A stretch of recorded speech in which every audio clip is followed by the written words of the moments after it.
Hello, and welcome to People of the Pod, brought to you by American Jewish Committee. Each week, we take you beyond the headlines to help you understand what they all mean for America, Israel, and the Jewish people. I'm your host, Manya Brashear-Pashman.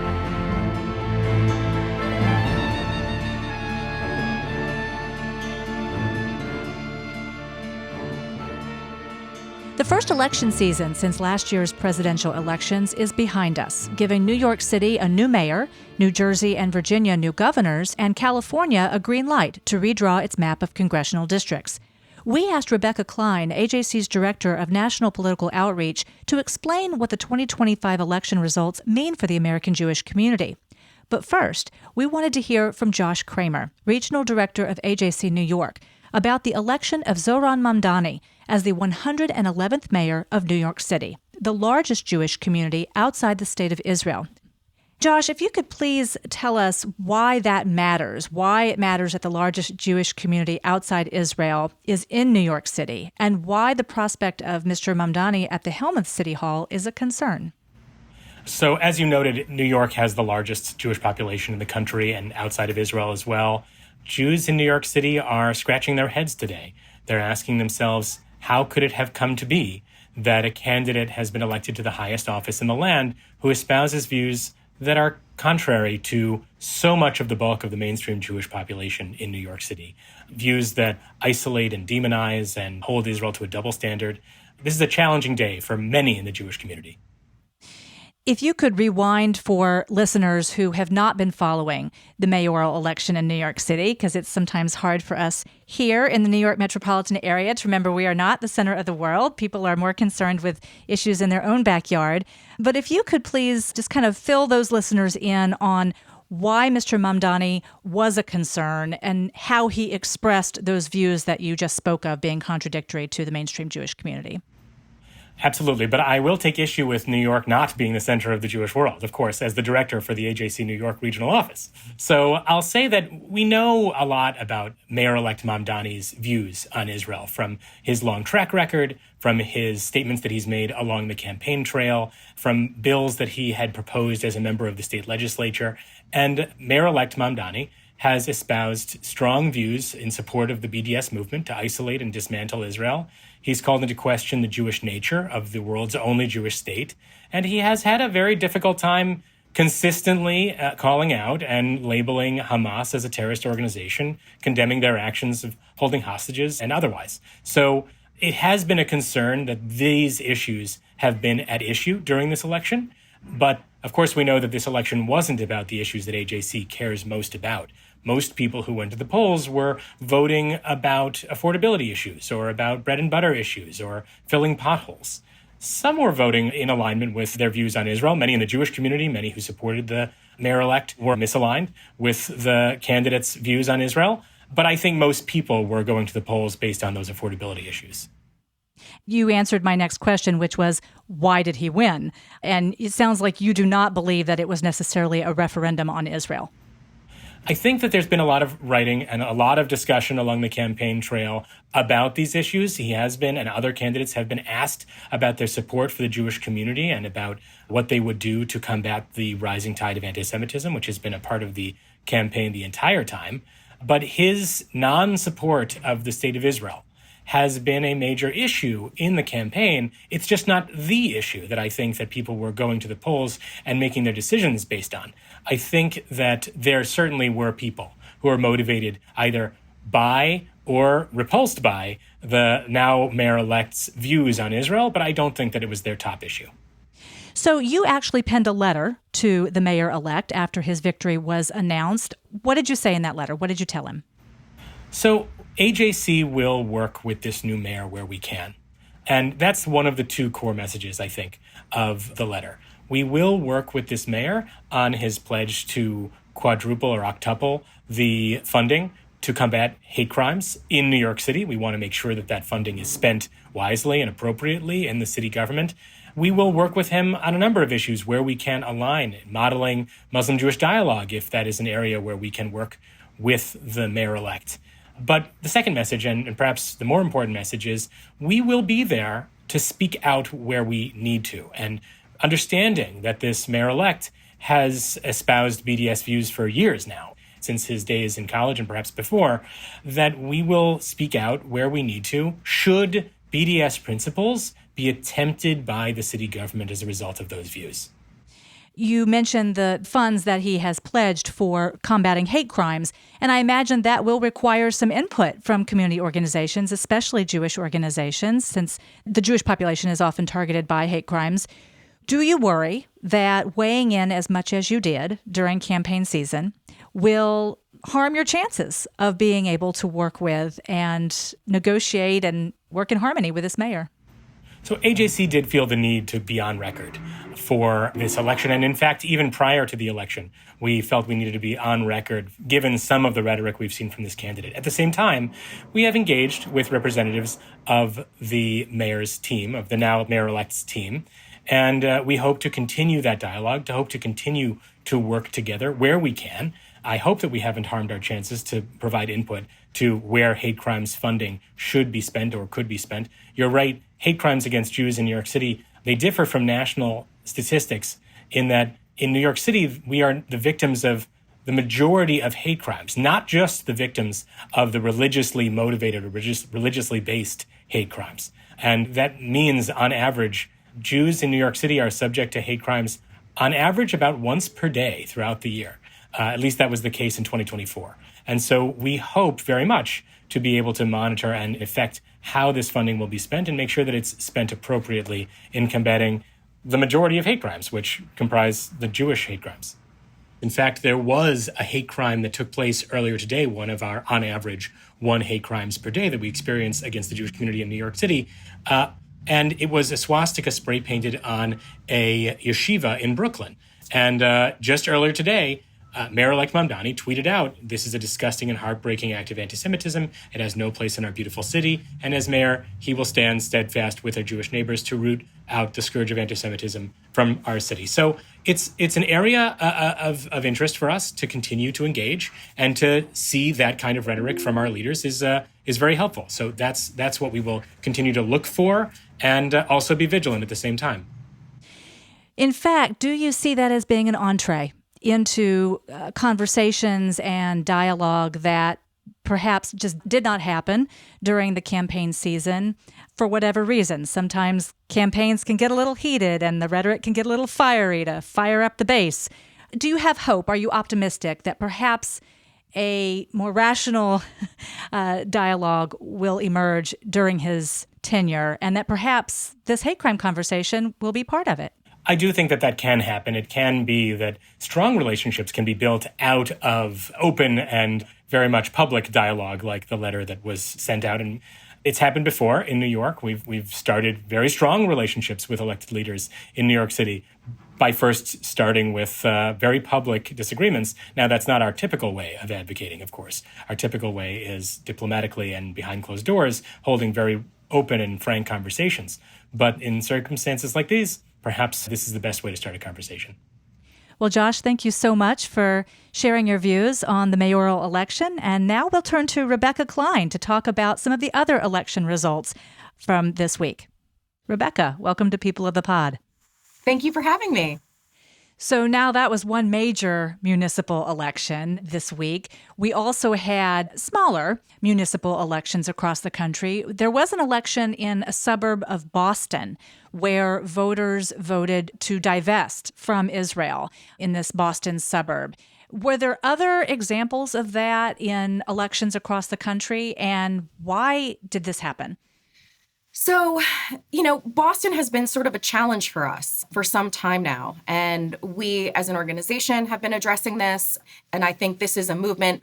The BDS movement is one that we've been sort of countering for years now and really had made a lot of progress. And it's coming back up again. Now you see sort of in the wake of 10/7 and in some of the concerns about the Israeli government. But I see this too as sort of these more symbolic gestures, right? And I think there is a movement out there. The Jewish community is paying attention. We are doing everything we can to counter these measures. I do think they are few and far between. And I think largely, again, really to get their messaging out there. These are sort of messaging points. But please know that we are doing everything we can to sort of quiet that noise, that these are not city issues. And we need to be sort of supportive of the Jewish community, especially now in the wake of rising anti-Semitism everywhere. So we'll go up from municipal elections and look at some statewide elections, some gubernatorial votes. We had Mikey Sherrill win in the state of New Jersey against Republican candidate Jack Ciattarelli. And then we also had Abigail Spanberger in Virginia become governor. So 2 women as the head of states. What does this mean for the Jewish communities in those states and also across the country? So it's some good news because I think both these candidates, these governors-elect, have been really pro-Israel, pro-support of the Jewish community, have loudly spoken out and shared their support, have condemned anti-Semitism, and have really made it a part of their campaign, a part of their statements. I'll also just note that I think the truth is that whoever had won both of these elections, we were going to have a friend in the Jewish community. And this is a really important thing to note because it sometimes can feel like there's a partisan divide between support for the Jewish community right now on Israel and anti-Semitism. And I'll say when I see these races where I look at it and I say, you know what? Whoever wins, regardless of what else is going on in the background, I know that we can have lines in, we can have communication, and I feel we can have trusted partners. I'll also say that the interesting thing about, we go right from the New York mayor's race to these 2 gubernatorial races, and you see a real shift from, a very far side of the party to really moderate, centrist Democrats, both winning their primaries and now winning these elections, which I think says a lot. It's something I'm going to be looking for absolutely going into these midterms, but I do think it's very loud, and I think it's a counterbalance. And for people who are concerned about the extremes of the parties, and I am too as well, of course, I'm concerned, especially as AJC, as a nonpartisan organization that strives to be bipartisan and bring people together, that we have these now very moderate, reasonable voices leading these 2 very important states. And in fact, in New Jersey, AJC hosted a candidates forum, and all of the candidates had an opportunity to share their views about combating anti-Semitism, correct? Absolutely, they did. And it really is a testament not to AJC and our influence, but also to the way that these candidates felt that they did need to address our issues, that they wanted to come to our forum in order to really go on the record. They felt that it was important to the population of the state of New Jersey that they had to be on the record for our issues. And absolutely, I think that's an important thing. And I'm glad to see that more and more candidates are taking these positions. They're not shying away from these positions, and they're creating important relationships within the Jewish community. And just speaking of these 2 candidates, Governor-elect Spanberger and Governor-elect Sherrill, were they aware and alarmed by a rise of anti-Semitism in their states? Yeah, absolutely. And particularly some of the rhetoric. So in the primary, some of this anti-Semitic or anti-Israel rhetoric came up, and Abigail Spanberger really spoke to it. I think she spoke to it really nicely. She talked about, it's okay to have differences of opinions, but ultimately we can never cross the line into anti-Semitism. Mikey Sherrill, too, really has been supportive of the IHRA working definition of anti-Semitism. Both really have addressed it. They understand that in a post-10/7 world, we really can't take these things for granted. And I know that both of these leaders, I think, will be good friends of the Jewish community and will absolutely be on the forefront of combating anti-Semitism in their states. So I'm going to move over to the West Coast and talk about the election in California. I know we have some listeners in California who care about this, about Prop 50. But should people in other states across the nation be looking at California's Prop 50 and thinking about how it might affect them? Yeah, look, I think it's an important conversation. I think it's a difficult conversation, especially for us as we think about what do democratic values really mean when we talk about that as an ideal.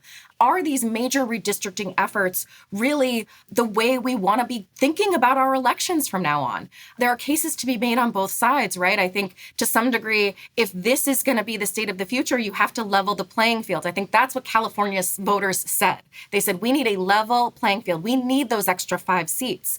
Again, my concern is, where are we going to see the ripple effects of this? Now, some states are absolutely backing off these redistricting efforts immediately after this election, which I probably think is maybe the better or the safer way to go. Because again, one of the things to keep in mind is when you create these new seats, you have to think about who are going to be the people running in these seats, whether we're talking about California or Texas. Are we now inviting people from the more extreme parts of the party to be running for these offices? And are we going to like what we get when those people win? Could you go back and explain to listeners what Prop 50 is? Absolutely. So basically, Prop 50 was on the ballot and California voters got to vote for it yesterday in the election. Basically, it allows California to now create a new map, and it'll be with 5 seats that likely, I should say, will heavily favor Democrats. So it will change the map of California pretty drastically in the upcoming midterm elections. And it's similar to the redistricting that happened in Texas, for example, although it wasn't as drastic a change, correct? I believe that's true, yes. But other states are redistricting as well, or at least discussing redrawing their maps. Yeah, other states are now talking about it. But like I said, I'm seeing some early sort of signs from some of these states that they may be backing off of that conversation. Again, you don't really know how it's going to play out when you do these efforts. I'll also say that it seems like the campaign to run this Prop 50, it seemed a little disorganized all around. And so, again, if you're going to do this sort of thing, you really want to know that you're going to win it, because it can have really detrimental effects from cycle to cycle, election to election. So we'll sort of see when we look at these elections, these off-year elections, they're signals. They're signals to the major parties. They're signals to state parties. They're signals to voters. And so I think everyone's sort of now doing the analysis in just the hours after this election to see, okay, what does it mean? Should we be pivoting our messaging? Are we pivoting the way that we're doing things? And I think we're going to see some shuffling. And you can already sort of see it. You'll hear it in some commentary. You'll see it on Twitter. People are there are nerves out there. There's a lot of spin. Every party is going to sort of present their case here. But again, I think there's a lot to learn from what happened yesterday. And we're going to see these effects in the days ahead, in the weeks ahead, and absolutely in the months ahead. So where else should we be talking about? We mentioned Virginia, we mentioned New York and New Jersey and California. Were there any other elections of note? Yeah, there were some local Supreme Court races in Pennsylvania that went Democratic, that could have gone either way. There was something in Maine, an absentee ballot measure that was a Republican-led measure that was voted down. And many view that as a way to sort of bring voter participation down. So that was considered, I'd say, a win from a Democratic perspective. Wonderful. Well, Rebecca, thank you so much for joining us and putting this week's election in perspective. Absolutely. Thank you so much for having me. If you missed last week's episode, be sure to tune in for my conversation with former White House speechwriter Sarah Hurwitz about her new book, As a Jew, Reclaiming Our Story from Those Who Blame, Shame, and Try to Erase Us. Thank you for listening. This episode is brought to you by AJC. Our producer is Atara Lakritz. Our sound engineer is TK Broderick. You can subscribe to People of the Pod on Apple Podcasts, Spotify, or Google Podcasts, or learn more at ajc.org/peopleofthepod. The views and opinions of our guests don't necessarily reflect the positions of AJC. We'd love to hear your views and opinions or your questions. You can reach us at peopleofthepod@ajc.org. If you've enjoyed this episode, please be sure to tell your friends, tag us on social media with #PeopleOfThePod, and hop on to Apple Podcasts to rate us and write a review to help more listeners find us. Tune in next week for another episode of People of the Pod.